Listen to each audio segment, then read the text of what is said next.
about to be joined by Texas student athletes Timmy Allen, Andrew Jones, Marcus Carr, Courtney Ramey, and Christian Bishop.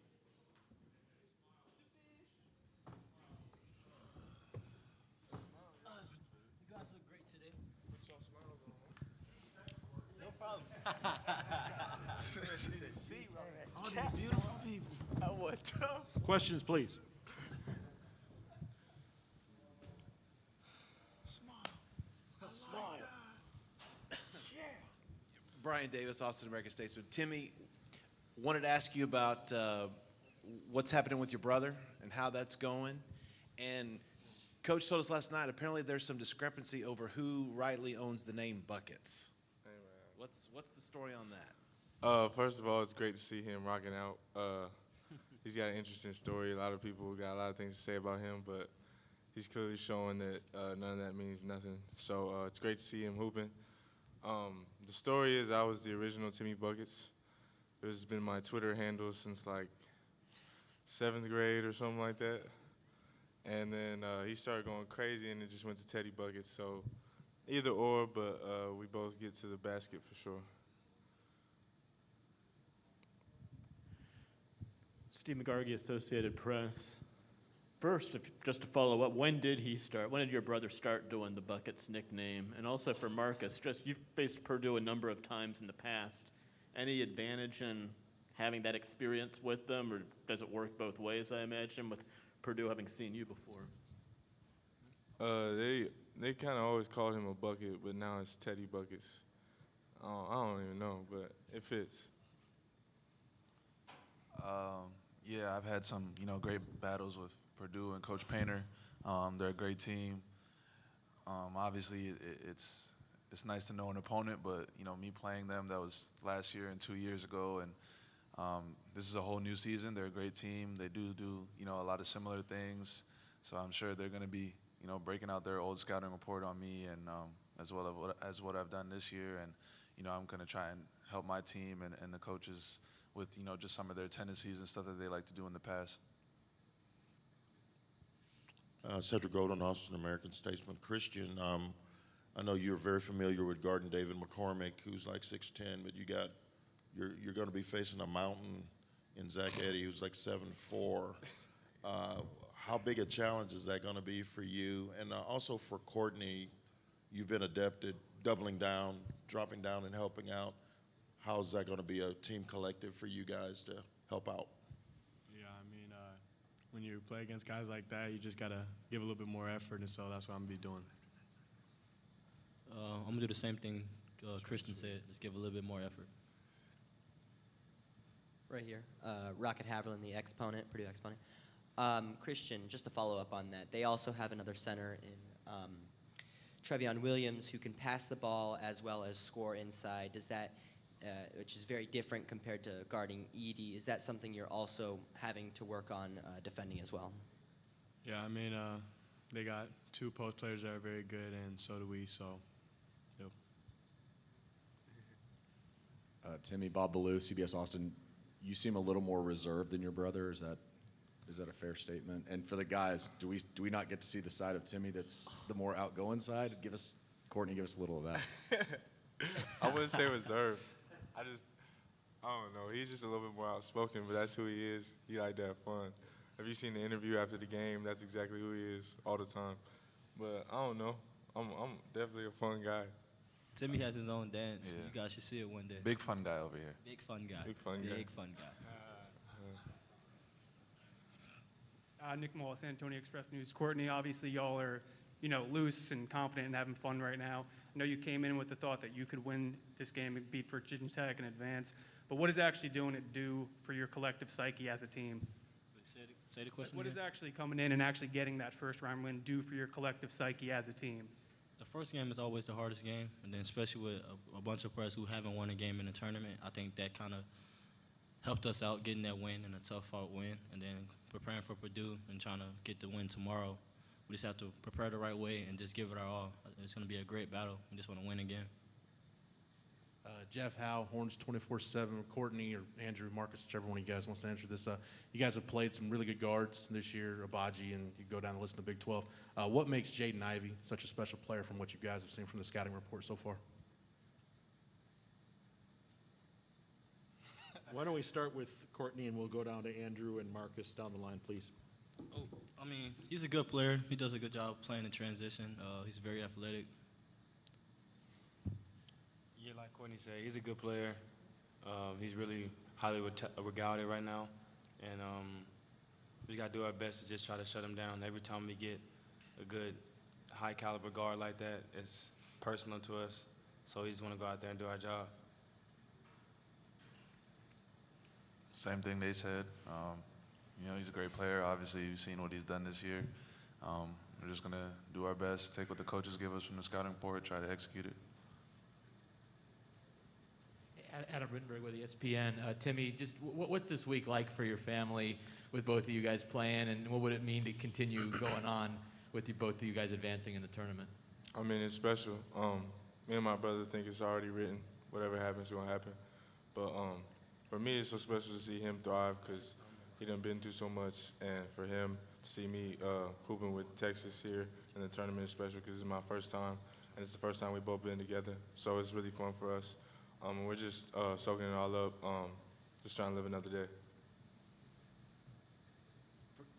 For Courtney, I still gotta believe that you were offended or miffed that you were left off the all-defensive team, based on, especially on your two performances against Kansas.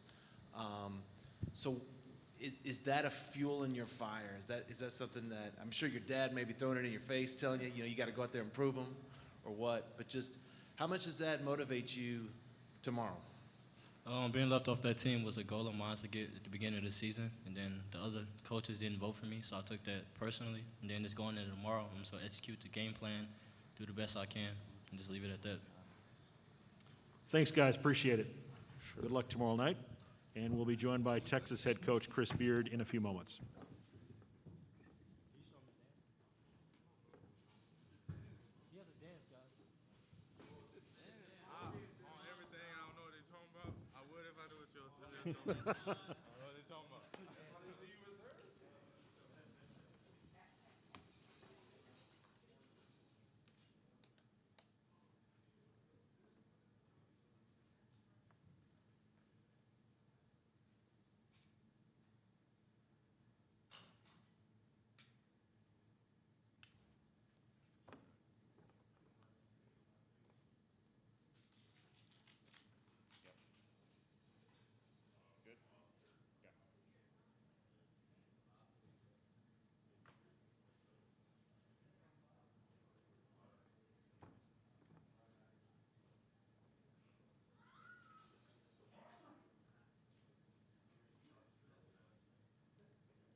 Joined by Texas head coach Chris Beard.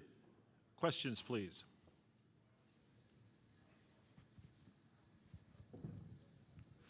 Hey, Chris. Bob Ballou, CBS Austin Sports. Where do you start with 7'4", trying to defend 7'4", and if you can think back, who's the tallest player you've had to go up against? Yeah, I think we start with just like all positions, all players in an NCAA tournament, second round game, 1 day to prepare. We try to draw comparisons with guys we played against this season. So there's some really big, massive players in the Big 12. So we tap into that. It's kind of where it starts. Hey, Chris, Cedric Golden, Austin American Statesman. I know you guys are going up against McCormick from Kansas, but rarely do you see like a 6'10" and a 7-foot guy on the court at the same time. What problems does that possess for you? You've got Dylan at 6'9" and Christian at 6'7". So what does that do for the collective in trying to shut those guys down? Yeah, definitely, in my opinion, a part of Purdue's identity is their size. Coach Painter's teams always seem to have some of the biggest players in college basketball, so all sorts of challenges with that. I think there's some challenges on the other end too, though. It goes both ways. Hey, Chris, Brian Davis, Austin American Statesman. When this season is done, whenever that is, and years from now, when you look back, how much is Timmy Allen going to be in your mind as the guy that helped you lay down a foundation here? Yeah, I think with every season you reflect back, and the first thing I always think about is the players. Every team that I've been fortunate enough to coach, you think about the guys. So this will be no different, I think, when it comes reflection time. And the question was about Timmy, and I'm on the record with my love and appreciation and respect for Timmy Allen, especially recruiting him during the COVID-19 portal where we never really had a chance to meet face-to-face. We didn't have a chance to do an official visit. We just did it on some phone calls. And I don't even think me and Timmy did all that FaceTime, Zoom stuff. It was just an old school couple phone calls and right to it. And I don't want to speak for Timmy, but I think Timmy was everything that we were looking for and what we're about. And I think Timmy would tell you the same thing about us. Hey Chris, Isaac Trotter, 24/7 Sports. Zach Edey's pick and roll defense has been a big talking point this year. Like, what have you seen from him on that end, and how does he handle pick and rolls in your opinion? Yeah, I think Matt does a great job setting it up. Obviously, there's going to be some NBA drop coverage, stuff like that, but he does more than that. And I think we're several hours into this, and we obviously don't have a lot of time to prepare, but I would say that, Coach Painter, he set up different ways for this team to play. So it's not like we can just have one layered game plan against their pick and roll coverages. So I've been really impressed with that, and it's a concern for us. We're still trying to figure out, kind of quite what our best strategy would be to play against them tomorrow night. Nick Moyle, San Antonio Express News. Chris, the guys are up here before, and they look loose, they look confident, they look like they're having fun. I know you all come into this month thinking you can win games, but now that you have proof you can win in this tournament, what does that do for their psyche, and how are you seeing that kind of manifest now? Yeah, I'm glad to hear that. I'm glad that's y'all's perception, because that's the plan. I think the NCAA tournament, just like any other great opportunity in life, it's important to me, that you enjoy it. So we have a twofold plan in March Madness, and one is always to be us. So what that means is when it's time to work, we're going to work. When it's time to play, we're going to play.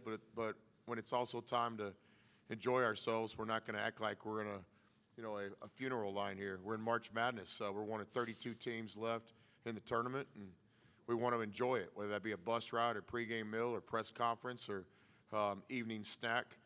We definitely want to be us. And so the responsibility to do what we've done all year long, to get to this point, to be one of the last teams standing, but also to enjoy the ride, not just the destination. To smell the roses is our vocabulary. Steve McGargy, Associated Press. I was just wondering, you've touched on it a little bit, but your relationship with Matt Painter, how much has that kind of helped your own development, and what's the biggest thing that has caught your attention about what he's done at Purdue?